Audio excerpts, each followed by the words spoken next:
में एक नियम बनाया था कि 8 घंटे खेलना कूदना, 8 घंटे सोना और 8 घंटे पढ़ना। ये रूल्स फॉलो किया मैंने, और ये रूल्स मैं कई बार यूट्यूब पे बच्चों को पहले ही बोल चुका हूँ। 8-8-8 आपके पास 24 घंटे होते हैं। 8 घंटे पढ़ो, 8 घंटे रेस्ट करो, बाकी 8 घंटे खेलिए कूदिए, एक्टिविटीज करिए, मजे करिए, कोई दिक्कत नहीं, बस गलत नहीं करना है। और इस एक विद्यार्थी जीवन में होते हुए मैंने ये बखूबी निभाया था। उसका परिणाम यह था कि 20 वर्ष की उम्र में मैं केंद्र सरकार में नौकरी लगा। मैं 20 साल में मैं चला गया। इसलिए कहते हैं कि जब आप लोग यहां आ गए तो ये बहुत स्पष्ट सा रूल है। उसी तरह से शिक्षकों को मैं कहूंगा कि 3 पीरियड आपके लगते हैं तो कम से कम 10-12 घंटे, 8-10 घंटे आप मेहनत करके उनको पढ़ाओगे तो ये बच्चे आपको जीवन भर याद करेंगे। एक शिक्षक ही ऐसा पोस्ट, ऐसी सेवा है जो कभी सेवानिवृत्त नहीं होती।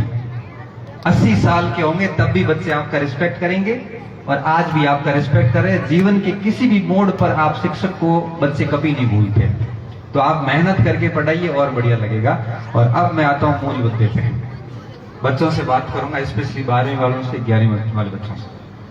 मैं आपको एक बहुत सामान्य सी मेरा अनुभव बताता हूं कि 2018 के अंदर मैं कॉलेज में गया पढ़ाने के लिए। उससे पहले मैं स्कूल में पढ़ाता था, स्कूल लेक्चरर था। एक उदाहरण के जरिए मैं एक बात समझाता हूं। बाड़मेर का एक लड़का था, 2019 की बात है साहब, और मेरिट में शायद उसका 7वां या 8वां स्थान था। 97-98 के आसपास उसके आर्ट्स में परसेंटेज थे।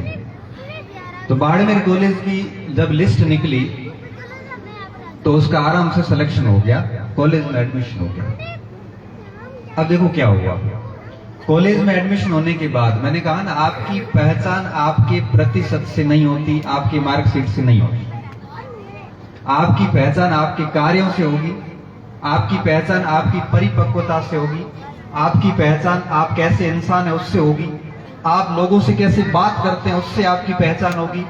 आप जब भी कहीं भी जाते हैं तो अपना व्यवहार कैसा रखते हैं, आपकी पहचान उस पे होगी।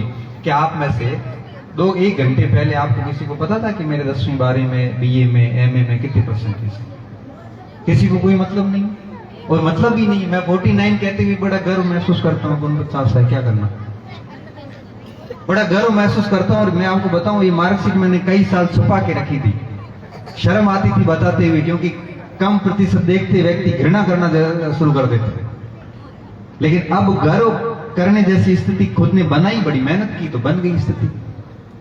तो वो बच्चा क्या हुआ कि कॉलेज में उसका एडमिशन हुआ तो अनायासी मेरे सेक्शन में ही था, तो परसेंटेज देख रहा था उसके, बहुत अच्छे प्रतिशत देखे तो बड़ा इंप्रेस हुआ। मैंने उस बच्चे से बात करी, बहुत सिंसियर बच्चा।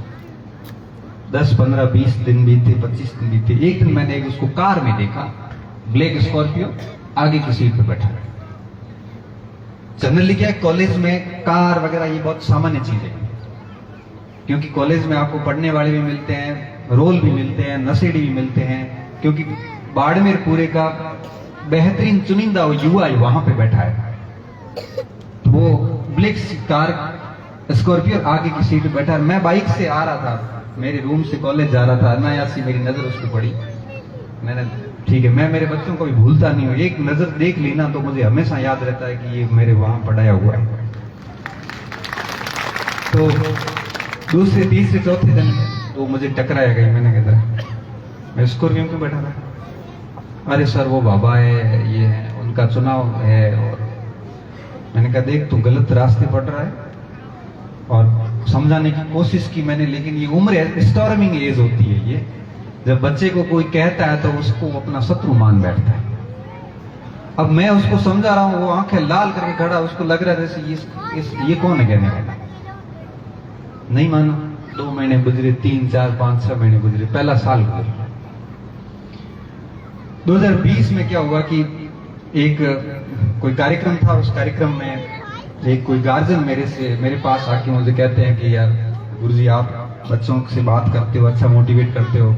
एक मेरा बच्चा है, वो मेरे हाथ से तो बाहर चला गया है, और आजकल पता नहीं गलत आदतों में घुस गया। रात को 2 बजे आता है, पैसे मांगता है, नहीं देते हैं तो बर्तन तोड़ देता है, बहनों के गहने बेच दिए उसने, तो मेरे मस्तिष्क में आया कि ड्रग्स वर्ग्स लेना शुरू। मुझे नहीं पता कि कौन लड़का है। मैंने कहा मैं कोशिश करूंगा, बट है थोड़ा मुश्किल काम। वो पिताजी बेचारे बच्चे को, पिताजी के साथ समस्या ये थी कि पिताजी भी नौकरी में थे, उसकी माताजी भी नौकरी में, एक बहन थी वो भी नौकरी में, और एक भाई। उसके ऊपर ध्यान रखने वाला कोई नहीं था, और वो भटकता गया। क्योंकि ये ग्लैमर की दुनिया बच्चों को आकर्षित बहुत जल्दी करती है। ग्लैमर होता है ये ऐसे प्रदर्शन करना, शो ऑफ करना, ये बच्चों को बहुत जल्दी आकर्षित करता है। तो पिताजी उस बच्चे को लेके मेरे पास आए। कोचिंग में मैं बैठा था शाम के समय। मैंने उसको देखते ही एकदम तो अवाक रह गया। मैंने कहा ये बच्चा आपका हो गया? मैंने कहा इसको तो मैंने 3 साल पहले ही समझाया था। अब बच्चे की स्थिति ये हुई कि वो उन स्कॉर्पियो वालों के साथ में, एक्चुअली वो तस्करी में घुस गया था। वो चित्तौड़ से गाड़ी भरना करना, ऐसी बातें करता है, उससे नीचे तो बात ही नहीं कर रहा है। मैंने कहा इसका तो काम हो गया। अब ये स्थिति ये थी कि बीच में 10-12 दिन पहले उसकी डेथ हो गई लड़के की। लास्ट में उसकी ऐसी स्थिति हुई, उसकी बहन मुझे बता रही थी, वो बहन मेरे से पड़ी हुई थी, कि मेरा भाई लास्ट में यहाँ पे इंजेक्शन लेता था, यहाँ पे हाथ में इंजेक्शन लेता था खुद से। अकेला होता था तो विक्स खा जाता है, वो ब्रेड के वो बीच में लगा के विक्स खा जाता है। किसी गाड़ी को देखता है तो उसका ग्रेस खा जाता है। 15-15 पैरासीटामोल खा के ऊपर से दूध पी देता है। और जो चप्पल होते हैं, हवाई चप्पल जो अपन फेंक देते हैं टूटने वाले, वो चप्पल के पीछे का हिस्सा काट के उसको पिघला के गर्म करके उसका पानी पीता है। और अगर छिपकली देख लेता है तो छिपकली पीछे से काट के और उसके पीछे की जो पूंछ होती है उसको खाता है, क्योंकि वो जहरीली होती है, उसका नशा की क्षतिपूर्ति करता है। वो बहन ऐसे बोलते बोलते रोने लग गई कि मेरा भाई ऐसा नहीं था। अब मतलब आप सोचिए कि ये हरकतें करते हुए अगर एक बहन अपने भाई को देखती है, एक माँ अपने बेटे को देखती है, बाप अपने पुत्र को देखता है, तो उसको लगता है कि इससे अच्छा कि बंजिया रहता, नहीं होता तो ठीक। मैं आप सबसे ये कहूंगा कि ऐसी स्थिति नहीं आनी। आपके माता पिता को, आपके भाई बहन को, आपके गुरुजनों को ये न लगे कि कैसा पैदा करता है। बाकी ये परसेंटेज वगैरह कहीं मायने नहीं रखते। ये चीजें मायने रखती है कि आप लोगों की संगति वहां आके सही होनी चाहिए। इसलिए मैं आपको कह रहा था कि आज से कुछ महीने बाद, फरवरी चल रही है, जुलाई में आप हमारे पास होंगे। जुलाई में आप किसी न किसी राजकीय महाविद्यालय में एडमिशन लेंगे।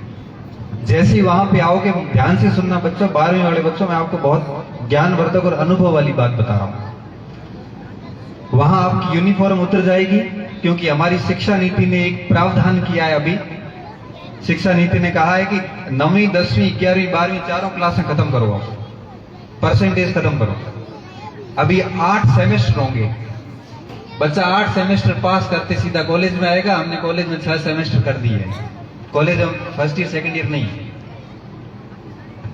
शिक्षा नीति ने अगला पॉइंट ये लिखा है कि एक तो परसेंटेज खत्म करो, दूसरा उन्होंने ये कहा है कि 12वीं के बाद बच्चा इतना मैच्योर हो जाता है कि अपने डिसीजन खुद लेगा।